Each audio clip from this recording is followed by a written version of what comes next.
Welcome to Lake Tahoe, California. We've come here to decide once and for all what is the best vehicle to take to the snow. Well, I brought this. This is a 2004 Ford F-250 Super Duty crew cab pickup truck. It's got a 6-liter V8 turbo diesel motor. It's making quite a bit of horsepower, but more importantly, it's making just tons of torque. So when my driveway is snowed in and I have to punch through a snowbank, I don't have a problem with that. This is the most traditional American way of dealing with snow. Bigger, better, faster, well, maybe not, and certainly stronger. And pretty much all around better for the snow than anything else these two jokers have come up with. So what I've got here is an 05 Subaru 2.5 RS. For me, I think this is the best car in the snow, because not only do we have all-wheel drive, but I have a boxer engine, and I've got a way lower center of gravity than the car that Brandon's driving. I could fit underneath that thing, so I think I'm doing just fine. I've got a great advantage over these characters in that I actually have something called clearance. All-wheel drive, Econo box, it has some merit. It's a little underpowered when you're trying to go up hills and mountain roads, maybe trying to dig yourself out of a little snow. So you just need a little more oomph than that, I think. 6,000 pounds. That's more momentum than a fat chick on a toboggan. The best he's going to do is attempt to go sideways on one of these turns, take it a little too fast, and it's going to get stuck sideways on one of these roads because it's longer than these roads are wide.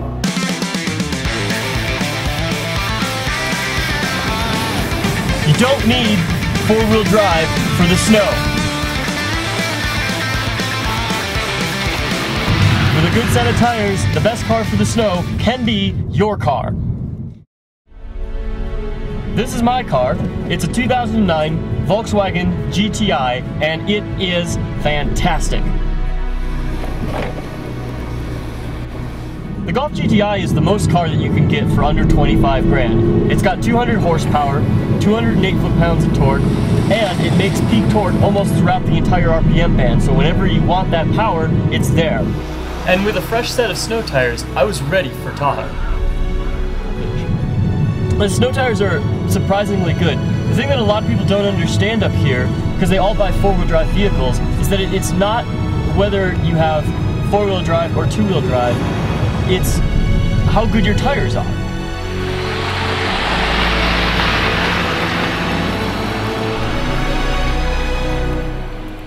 Shockingly, however, my friends did not agree with me. Front-wheel drive, compact, terrible idea. I don't care if you have snow tires or not. Absolutely just wretched. Because really, what does that car have? I mean, sure, it's got a good engine, it's fast or whatever on asphalt, but that thing's two-wheel drive. And he's up here, he's trying to screw around with it in the snow, and it's just not smart, man. VG's brought the Subaru, which is basically a station wagon, and it is all-wheel drive, which is great, but his tires are absolute crap. So that car up here is going to be about as useful as a Barnes & Noble in Fresno.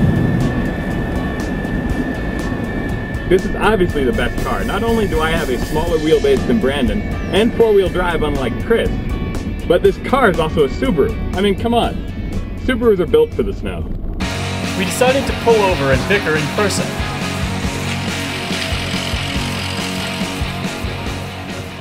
Oh, looking good. Well, right. What do you think? I think it's a giant diesel 4x4 truck. That's what it is with 4 doors. An extra long bed. It's an 8-foot bed. How long is this? Makes it the longest Ford truck you can buy. With on their standard lineup.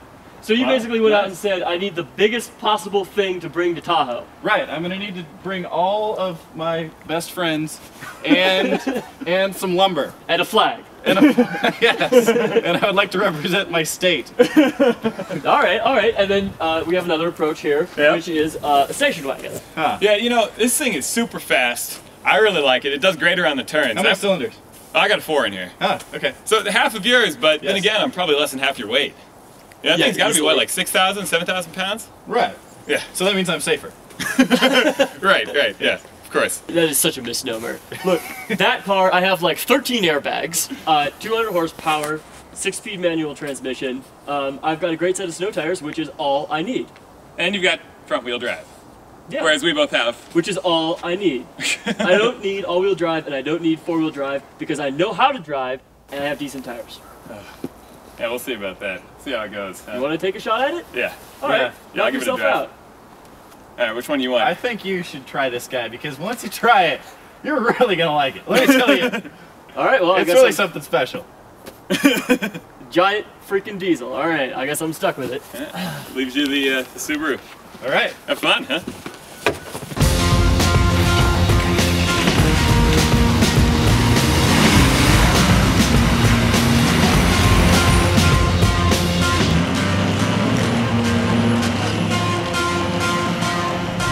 So I come up to the snow, thinking that I'm gonna be able to get around just fine, just great. I got 4-wheel drive, it's no big deal. Then I get stuck in this thing, a front-wheel drive car. It's killing me, but whatever, I guess.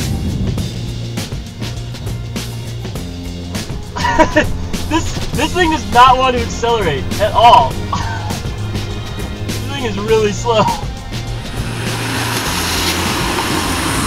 This car is fast in a straight line after it hits 2,500 RPM. I gotta give it to them though, the snow tires are nice. They do grip well, but I just don't have the same acceleration that I did in the Subaru. The Subaru, the second I hit that gas, I was gone. This thing is just enormous. I feel like the other side of this vehicle is a mile away from where I'm sitting right now. If I were to drive this vehicle on a daily basis, people might say that I was compensating for something. And meanwhile, the GTI was compensating for VG. When I feel like I want to spin up the tires, I want to have a little fun, this car comes in and tells me that I'm pushing on the gas too much. It reduces the power to the wheels. I just don't like traction control. It's not a sign of a good car to me. Okay, so here we are in the Subaru. I'm trying really hard to find negative things to say about it. It's got great low-end power. This horizontally opposed engine, I guess, lends itself to this low-end torque. This car has a certain level of confidence that it inspires in its driver.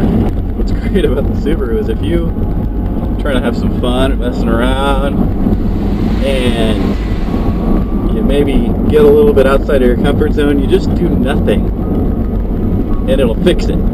It wants to be in a state of balance and tranquility. So when in doubt, just let it do its thing and it'll put you right back on the right track. Well, we made it. That drive was uneventful. I want to keep driving.